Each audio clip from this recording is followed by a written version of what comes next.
Today, I have the pleasure of introducing Michael Olson. Michael is guiding fathers to conquer addiction and save their families. I want to stop destroying my life and family, but I just don't know how. This haunting question remained unanswered for Michael until it was too late. Yet he transformed his darkest hours into a mission of hope and change for other families. Michael didn't just recover, he transformed his experience into a source of hope and strength for those who still struggle to find answers. When he's not coaching or delivering inspirational speeches, Michael cherishes family moments and dreams of one day sailing around the globe, spreading his message of creative transformation. Welcome, Michael. It is a pleasure to have you here today. Thank you so much for joining us today. Thank you very much, my friends. I am happy to be here. It is so awesome to have you with us. And, it's really important that we talk about these things with our families, for our fathers, to really think and answer that question. How can I change my ways if for some reason I'm the cause of the family dynamics being broken apart, or the mom, whoever's in that space? Asking that question is so important. So thank you for helping parents, helping dads find that way to answer that question. So my first question is passion. Why this passion? We talked about it a little bit in your bio, but go a little bit deeper. Was there one pivotal point that really just shifted everything and said, you know what? I really want to make a difference by sharing this with other people? Yes, and there was one specific point, and it was a deep, dark hole. Because I found myself sitting in prison because of the addictions that I had and did not find the answers to. I decided I needed to help other fathers to avoid that situation so they don't have to look their kids in the eye and have them ask, what happened? Why did this happen? Why did you not stop it or change it? It's incredibly difficult conversation to have if you can even get them into a conversation. Because Right. So the problem that happens is trust is broken once you get to that point. So you have to try and save it before that. And that's why I wanted to do this particular mission. right. So I can understand getting to that point of needing to make that change for yourself and taking that step. Because I've been in darkness at times too, and that step is pretty hard. But it's the best step you'll ever take in your life. But then you went even a step farther and you decided to then help other people, maybe even get out of it, but maybe even avoid it. Again, where was that point taken? Because it's like, it's one thing to just like, okay, I'm going to fix me. But now it's like, where did you get the inspiration? Is like, okay, man, I need to help other people with this too. I guess for me, it came through with, I can fix myself, but does that really make up for the damage that I caused? Mm-hmm. Not really. Because I have this feeling inside that when I look at my children, do I want them to remember me for what I did then or for what I have been able to do since then? And it should drastically improve their remembrance of me if I can help other people to avoid those situations. That kind of makes the sacrifice a little easier to handle, because more good will come out of it as a result than the damage that was done. So there's also a lot of hidden addiction in families right now where it hasn't got to the point where it's super obviously destroying anything, but you can kind of tell it's getting there. How do you reach out to the men? What do you tell them? What message do you want? So if we have a family that is really trying, but that struggle is real, and so what do you have to tell somebody who's in that struggle and hasn't got to the bottom yet, and might not necessarily want to get there, because sometimes you have to get to the bottom to start climbing. But if we can break that, how do you, what message do you want there? This is a lot of the struggle of what I'm trying to do is we men have this issue where we want to handle it ourselves. We don't want to reach out and ask for help. We don't want to admit to having a problem or looking weak. So how do you reach out and inspire people to begin the change? Because as you were talking about, don't wait until you hit the bottom. Well, the bottom is wherever you decide to establish it. So if you can look at yourself today and say, I can feel inside that something is not right, I'm going to change it today.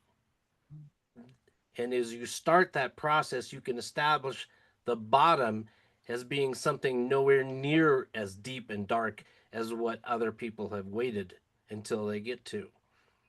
And one of the things I have to talk about is, okay, you have a feeling that something's not right. Great. Let's have a conversation, find out what those are. And then those of us that have experience with it can say, here are the danger signs. Here's what you're experiencing. Let's have that conversation. And that's why I have the business that I have, and I have books, free books that I can offer, which talk about those issues, and even a free community where you can get in and start talking to other people about it. The primary thing is avoid the isolation that addiction creates and get into what I call brotherhood and talk with other people who may be going through it that will not judge you because they've gone through it too. Yeah, I love that. And that, you know, that community, that support is so important. In our work that we do, we work with homeschool families and families who feel isolated because, oh, well, we're not quote unquote the normal, right? We're not in the public schools and things like that. And that same kind of thing, those families need support and they need encouragement. And exactly when you're trying something new or you're trying something different than what you've been doing your whole life or what maybe your parents modeled for you, right? You absolutely need that support. And so cheers, thank you for having that space and helping fathers who are looking for that next step and helping somebody do something new. Love it. Yeah. And one of the great things about starting that is you can learn the process for getting yourself out of it, and you can teach your children how to avoid getting into it. And so we can break the cycle of the child learns from the parent and carries on that same tradition. Generational trauma. Yes. Exactly. Yeah. And that's part, you know, like you were saying, is that it's that role modeling, is that doing something different so they can see that difference. Yeah. So, you know, jumping back to your story a little bit, have you been able to make amends with your children a little bit? How did that go? And, you know, let us know if it's not quite the right time to talk about it yet, but yeah. I'm happy to talk about any of it because people need to understand things are never perfect. You're always working to improve. I have made improvements with my children. Is it where I'd want it to be? Not yet, but I'm going to continue to work on it and make improvements in it. And that's enough for me, is that progress is being made. I love that. Yeah, exactly. It's every new endeavor, right? Is it always where you want it to be? Not quite, but yeah, the dedication of you wanting to get it there and move forward. And hopefully, you know, your children are seeing that as well. It's like, Dad is changing. He has done some things are different and he does want something different. Yeah. So I'm going to give you a little bit of my story here. I hurt my head. So I was in corporate America. I got into entrepreneurship. I started my own business. I was becoming successful and I had been hurting my head and I didn't realize how bad. And then I had a really bad crash that kind of complicated everything and my life really fell apart. and I got into, I went really dark as well. What helped me through that was actually an addiction and an alcoholism recovery, along with psychedelic integration program. So I went through a coaching program called Being True to You, and that brought me over that edge. Brain damage is a little bit different than addiction. The similarities are incredible and fascinating.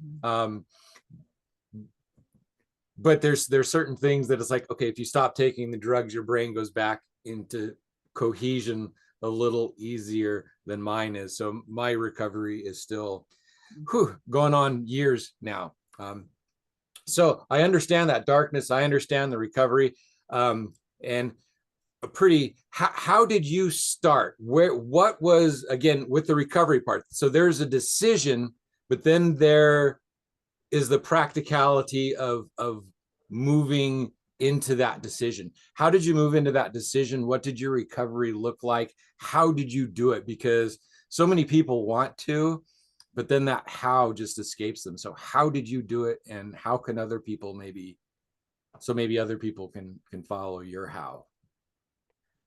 The first step before anything else can happen is you have to recognize that you are who you are because of every choice that you've made. It's not anyone else's fault. Doesn't matter what happened to you. You assign what it means mentally. You assign, why did I make the decision to continue doing what I did? When you can take complete responsibility for where you are in your life, no matter where it is, you then realize in that moment, well, if I'm the cause of where I'm at and what I've done, I have full authority to change my decisions. I can change my perceptions. I can even change my character to match with how I want to be in the future. So that first thing, recognition of your power over everything.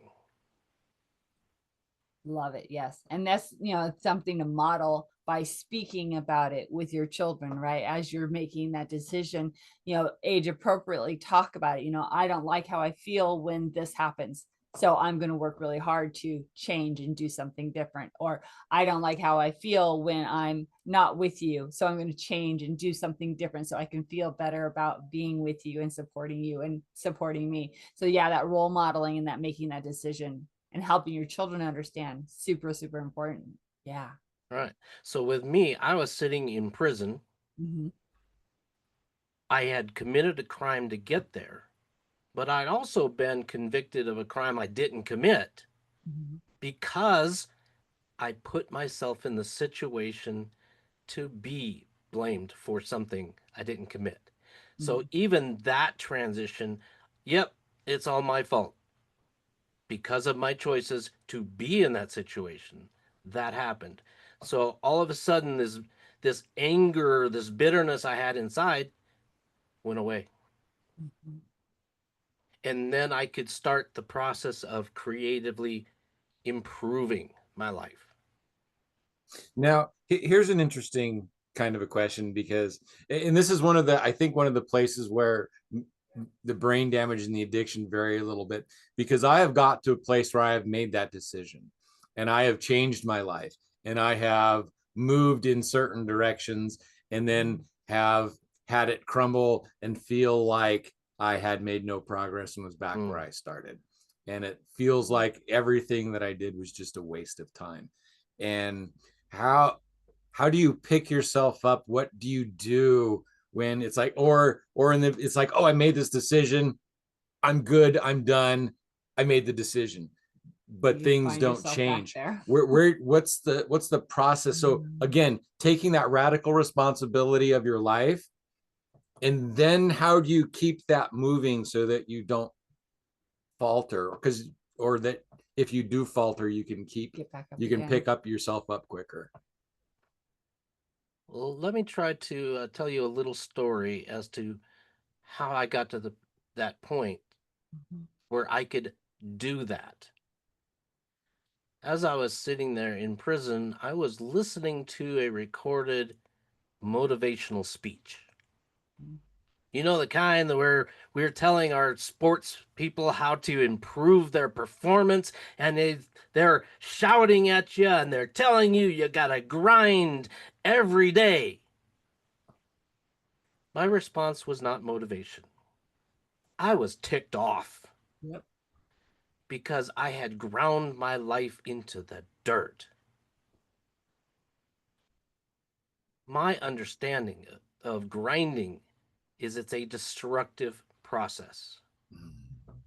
When you think about grinding metal, it's the ripping away of material until you've shaped that material. Yeah. And at that moment, this vision that I had of a medieval forge, where you take metal, stick it in fire until it's white hot, and then you mold it and shape it into the art that you have in your mind. So I saw the addiction that I decided to do as a destructive process. I had to recognize the destructive processes that I was choosing to do and change to a creative process that improved me. So when we look at those decisions, we have to analyze it, evaluate it, and say, is this destructive or creative? Choose creative processes. It's a really lovely way to look at it. Yes, absolutely. So we got step 1, step 2. What's kind of the next part after that? We've made this decision. We're taking responsibility. How do we fill our life with the good stuff that helps replace that bad stuff so that we don't maybe fall back? That's when you have to design the vision of you. Mm-hmm. And I want parents to teach this to their children. You have the choice to make yourself into whoever you want to be. Many of us have no idea how we came up with what our character is. Did we just watch our parents do it and take that on? Because that's a decision. That's a choice. I accept that's my parents' character. That's could be mine. No, you can change any characteristic that you have and replace it with a better one. So you have to come up with that vision. Who do I want to be? Who do I admire? And what characteristics does that person have that I admire? And then I will take that on myself. And then you go into the forge and you mold yourself into that. That's again really beautiful. I kind of come at it with a personality explanation. So it's like there's so many different personality tools. The one that I kind of understand the most is the Myers-Briggs type index, the MBTI, and the 4-letter code. So like I'm an INFJ kind of a thing. So what helped me start rebuilding my life when I finally decided my life was worth living again, I started looking at my personality, and it made sense on how I reacted to different things that happened in my life. And it's like, oh, that's my default processing. That's how when stuff gets stressful, if I don't have a plan, that's defaultedly how I'm going to react to these situations. And so it's like, okay, then the next time that situation came up, I could feel my default kicking in, and it's like, okay, this is my default reaction. is that who I am? Am I my default? And it's like, I want to be better than this reaction.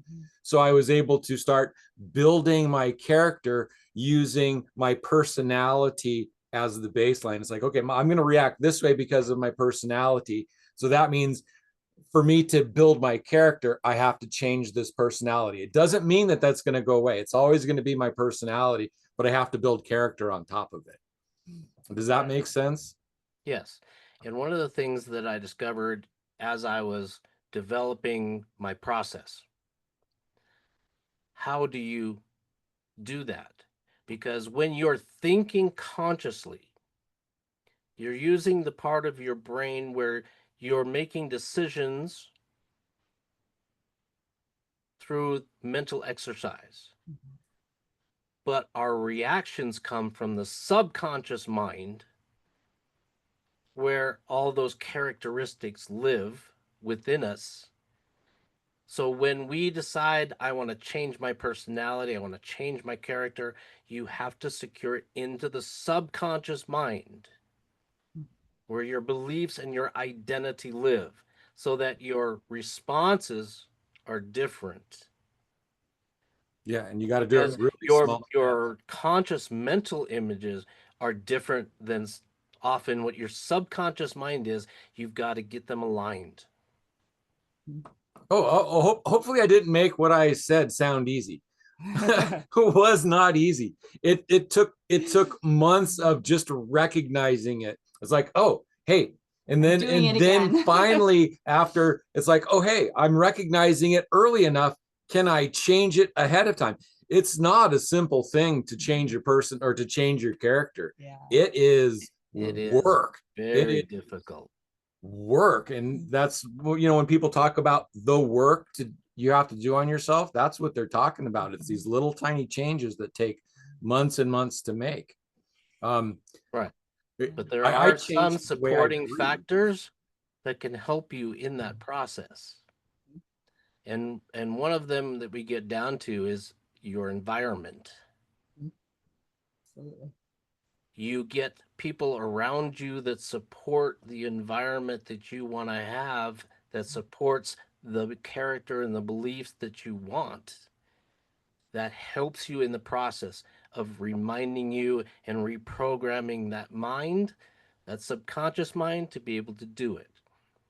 Case in point, when I got out of prison, I was 53 years old. The state gave me $265 and a don't come back now. I had no job, no career. I had no wife and family to go home to. My mother and my sister lived in other states.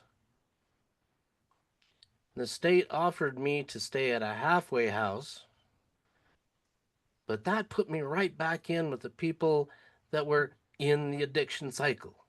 Yeah. So the conscious decision I made is I would live on the street for a year. But I also, on a weekly basis, I went to a group, a Toastmasters group, where people were learning how to improve themselves every single week.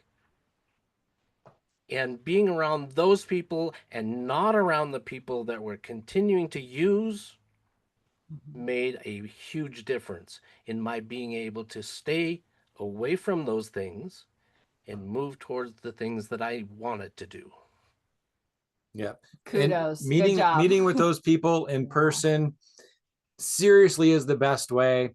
But if you can't meet with the people in person, then there are online groups. Yep. And some of my most heartfelt mentors that have helped me the most, I have never met them in my life. I've watched videos, I've read their books, I've got into their message.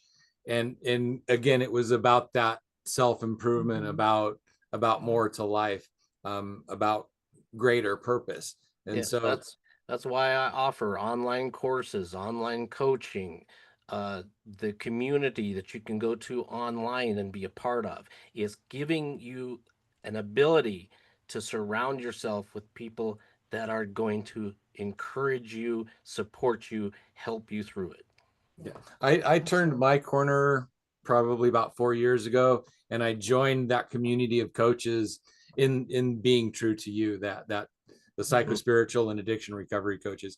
And to this day, I am at meetings with them almost weekly. And it's not about me, and it's just being in that group and continuing to be around those people and working with them helps me settle and creates a space for me to continue to be okay. Because if I'm not around those people for too long, then the voices and the record loops and the spiraling and the blah blah blah nonsense starts going crazy, and the isolation like seems like it's a really good idea, and then it gets darker and quieter. And so even if it's not about me, and even if I don't say anything, I go to these meetings weekly just because it helps me understand that these other people are going through similar things, and I'm not alone. And even if nobody's exactly like me, I'm still not alone, because they're having the exact same problems from their point of view. And it keeps me alive and grounded in a very way. Yes, and this is important too. This is great for us as individuals, but it's just as important that our spouses, our children, our parents, our family members see us doing it, because it provides examples for other people. And you're going to be embarrassed. I'm embarrassed. It hurts sometimes when I'm out doing the things that I need to take care of myself. It's like it hurts how much I have to take care of myself where I didn't used to. But if I don't, then things get bad. And so that embarrassment sometimes tries to make me stop. Yes. So, got to be real with these people. It's gonna suck. It's gonna suck, but it's worth it. You have to be real. You have to be honest, because that's part of the transition that you're making. And it's the best example that you can give is when things don't go the way that you want them or expect them or anything like that, here is what you have to do to conquer it. And it may seem like it's very easy for me to have this conversation, but I've been having this conversation over a decade. Yeah. My talking about it is what's helping me get through it. Even my 10 years helping later, other people with it is even 10 years later, it's important. Yeah.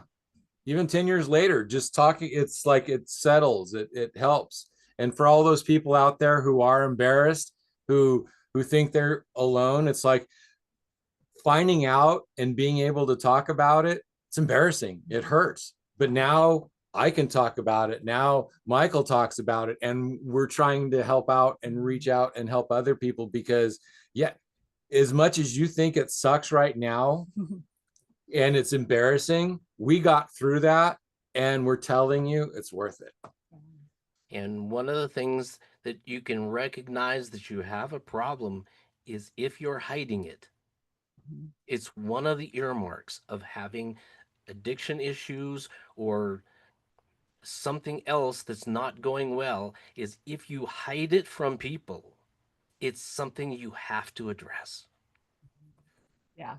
Yep. You gotta look at that inside. Yeah. We went to a wedding in Lake Tahoe, and that's when I realized I had a gambling problem.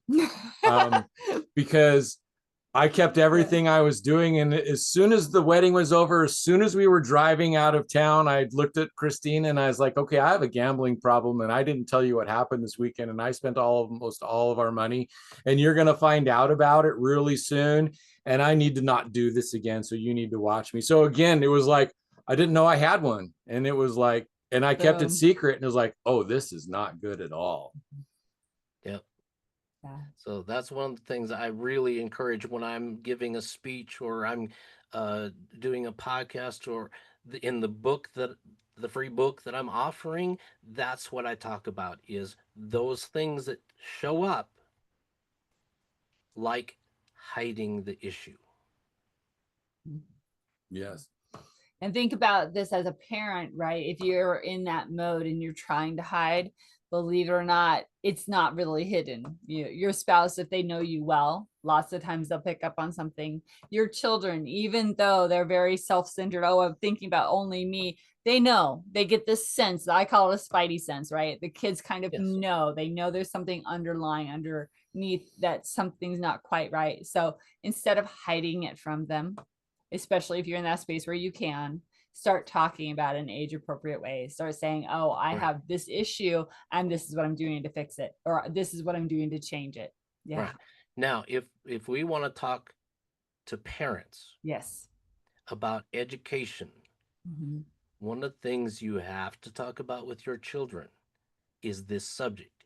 If you have something that you're doing Mhm. that you're hiding, it's critically important to share it with people that you love and trust Mhm. so that they can help you with it.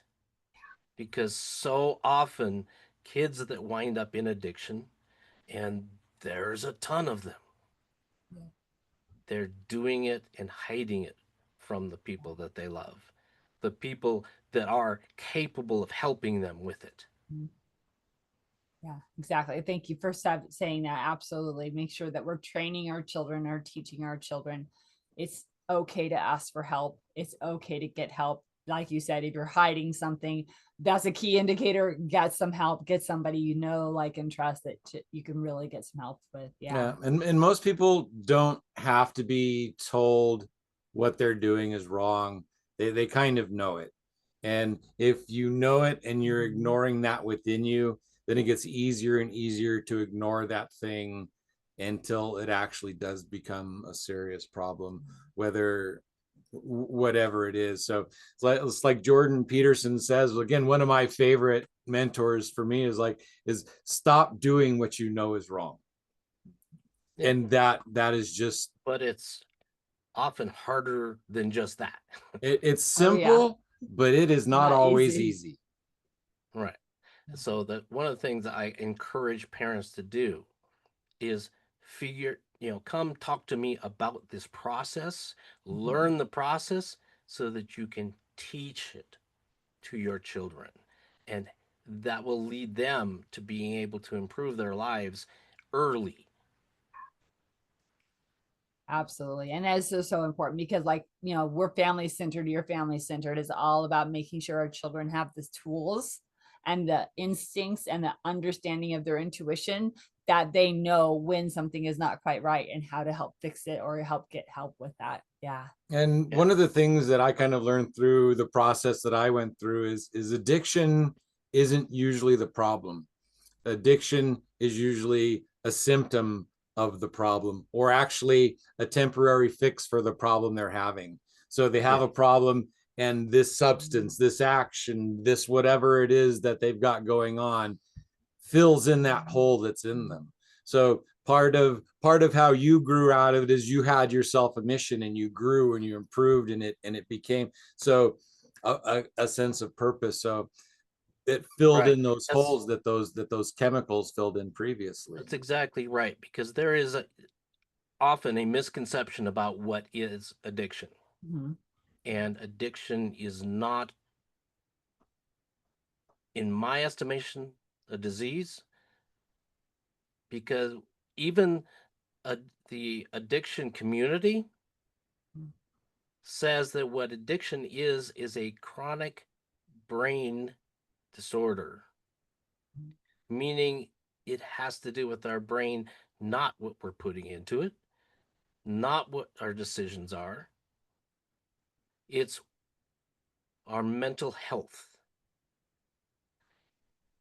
Every every uh, addiction issue that I have gone through and experienced is because it comes from some scar that we have that is not dealt with, that is not healed. And what we do is do addictive things to medicate ourselves. Yeah. Even if it's an action, the action creates a different brain chemistry that helps us cope with it, but doesn't heal it, doesn't solve the problem. We're just self-medicating because we don't know how to overcome it. And that's what I try to do, is help people to heal those issues so that they can make those different choices. Yeah, that's one of the Absolutely. reasons that a lot of people take their children out of school as well, is because the school has diagnosed their child as ADHD because they're young boys and they can't sit still in the classroom. So they start putting them on Ritalin and Adderall, which are basically forms of legal methamphetamines. And so then when they get out of school and they're released into society and their Adderall and stuff is taken away because they don't have to sit still anymore, then they have this hole in their life. So again, there's a lot of ways to come at it and help people. So it's like, yeah, our society right now is creating the issue. You know, so many people right now have this problem, and it's becoming an epidemic, and we really need to figure out how to Maybe ask help about people. your schooling. Where did you like school? Was it something that you enjoyed, or did you have trouble in school? I managed to graduate the middle of my class with a C average, thanks very much in part to Mount St. Helens eruption. Uh-huh. I had an English paper that was due. I had, of course, had procrastinated to the point where it was the last day that I could sit and do the thing, and I fell asleep in the lounge chair because it was a beautiful morning, May Uh-huh. 18th, 1980. Yeah. I woke up and, wow, the sky is gray. Why? And I go in, watch the TV. Mount St. Helens had blown up. This was in Montana, so we got covered in ash, and Yes. schools were closed for 3 days. I got my paper done. Yay. So Mount St. Helens had a yay aspect to it. Yeah, exactly. Yeah. So have you continued your education, like whenever you were learning about, when you ever had some extra time? Yeah, I went and got myself a degree in accounting and finance with a minor in information systems development. I created a career. I actually became an international business consultant and a corporate controller and threw it all away. Uh-huh. So I caution people. Yeah. Doesn't matter how successful you are or where you think you are in life, those things can take you. Yeah. You just have to listen to what's going on in your life and start to evaluate it for the potential that you need to make some changes. So another interesting aspect is, as I started recovering, my spirituality became a lot more important to me. Um, how how important in your recovery did spirituality become? Because I know there's a lot of different addiction recovery programs where it's like key. I didn't necessarily go through that, but again, that aspect of my life became a lot more important. It became important to me. It was important before, but it the fact that I reconnected with it even after all the destruction that I did. One of the things that I went through that helped me in my recovery was a program that I did within the chapel, which was a program that was created by a pastor, Mhm. Robert Stevenson, I believe. No, Robert Lewis. And it was called The Quest for Authentic Manhood. Mm. And one of the problems I'd always had is I had wanted my father to really teach me what it is to be a man. But my father came from that old school, the strong, silent type. He modeled behaviors, but but he would never talk about them. He would never talk about emotions or anything like that. So this program helped me to deal with the fact that I desperately wanted that and never got it. And so I kind of had this relationship with him that was not as pleasant as I would have liked. But a lot of it was Bible teachings that said, here's what the basis is for being a good, authentic man. What I did with that is there was a chart in there that showed 4 different parts of what it is to be a man. I took that and I ran with it because it was like a simple chart. 4 sections. You had to have the judgment relationship. You had to have the go out and earn aspect. You had where you have to study and seek truth in one part, and then your relationships in the other. I created this chart that has everything in it that you can possibly encounter. And your character is shown in each one of those parts. And in the very center, if you balance it properly, that is where wisdom lives. Yes. So your goal is to go find those characteristics and balance it so that you can have wisdom. Because I had never thought that I would be wise. All of my report cards growing up said, does not use time wisely. Because the ADHD, which Right. was, I was all over the place, especially my focus was all over the place. So I had those every single report card from the time I started school until I left school. So I thought I would never be wise. But because of the program, the spirituality, the looking into it and investigating it, doing a study of it, I figured out this is what wisdom is. And now I Absolutely. teach it in workshops so that That's a lot of awesome. people exchange intelligence for wisdom, and they're not the same thing. There's some very intelligent people that aren't very wise at all, and some very wise people that have 0 book learning and education, but they move through life with grace and ease that just And this also shows the power of our words, right? We're talking about families, we're talking about our kids. Yes. Listen and pay attention to how you put things to them, right? How you say things, how you phrase things, because they'll hear it, and if they heard it the wrong way, that's what they're gonna keep. I'm never gonna be wise. I'm never gonna be smart. I'll never understand math, etc. just because of something that was said. So you can't gloss coat everything and make everything puppy dogs and rainbows, but you can absolutely be careful not to put those seeds that will have those long ranging effects. Yeah, mine was he has so much potential, but he doesn't do anything with it. So me, I was never going to live up to my potential. So exactly right. But again, that goes back to the first thing we're talking about. Yeah. What we accept the meaning of something was. Not what was meant, but what we took on as what it meant.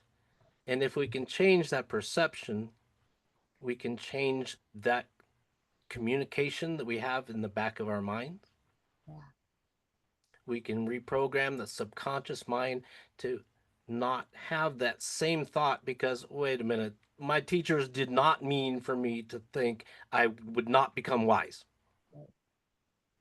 They were just pointing out something that my parents needed to know, but couldn't figure out how to deal with. Exactly. Some of the latest brain science studies out there is that we learn through stories, and we retain our knowledge through stories. So the facts and stuff that come at us are not nearly as important as the stories do. So the stories that we tell ourselves about ourselves, the stories that we hear about ourselves are so much more impactful than the actual facts about us. If we hear it in a story, the way it lands is so much more important. So the stories that you hear about yourself, that you're telling yourself, that you hear other people saying, it's like, that is so very important. So first you have to change your own story. Yes, and your vision that comes from it, because your subconscious mind takes everything into visions. It's a movie that we record in our subconscious mind, which is why things like what I got back there, that vision board, that's something I look at every day so I can change what my perception of the vision I will be. Yeah. Because that I'm putting story, that into my subconscious mind every day. yeah. And that story that we're sharing, thank you. That's why we do this podcast, is share these inspiring stories, to share these ideas that parents can take and then put into their family lives and really help them grow and help their children be happy, healthy, and successful. So Michael, this has been a wonderful conversation. Thank you for sharing your story. Thank you for being vulnerable with us, because it's not easy to sit here and share the ups and downs of your life and things like that. So I really appreciate all of that. Yes, thank you for being here.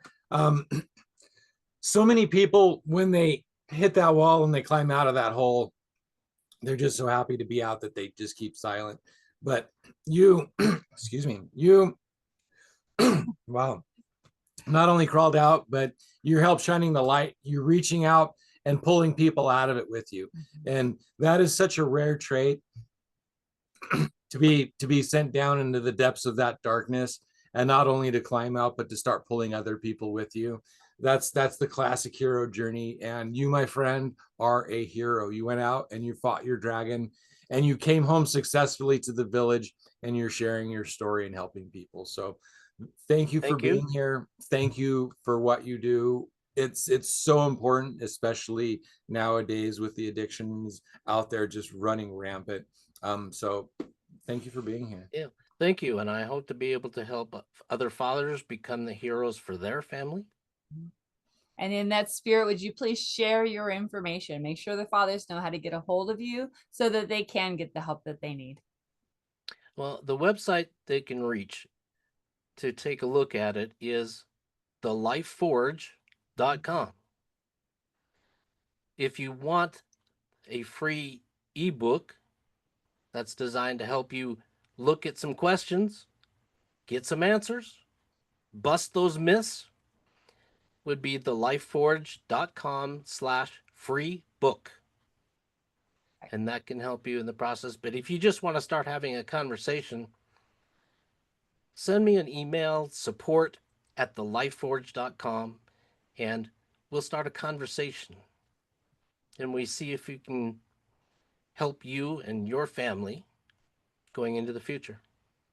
Absolutely love it. And all of that information will be in the show notes. So don't worry if you didn't quite get it. Hopefully you wrote it down, but if not, check the links below and you will be able to get a hold of Michael. Again, Michael, thank you so much for being here today. Was there anything that we didn't get to that you really wanted to put out there today? No, I think we had a great conversation, and who knows, maybe we can have some more conversations in the future. For instance, I want to do a summit sometime later this fall that is specifically designed for having a bunch of speakers come talk to fathers to help them with other things besides what I talk about. Excellent. We will make sure we look for that. And because this is an evergreen, the podcast is always here. Whenever you get that information, send it over and we can add it to all the show links and stuff down below. All right, Michael, thank you again so much for being here. We appreciate you and your time. And audience, you know what to do. It's time to share, like, subscribe, all of that good stuff. And make sure that you share, because guess what? There are families out there who need exactly what Michael was saying today. There are families out there who are looking for that little gold nugget that we've dropped today that will change their life for their family and for their children. Yeah, this might not necessarily be a gold nugget today, but a parachute for somebody who is in desperate need of help and just and isn't to the point of showing it yet. So share this, get the help out there. You know, it's sometimes it's invisible and you don't know who actually needs to hear this. So all right, Yeah, everybody. and if you share it with people that you don't think need it, you'll be surprised how many secretly need it. Awesome piece of wisdom right there. Thank you so much. All right, audience, bye for now. Have a great day. Thank you.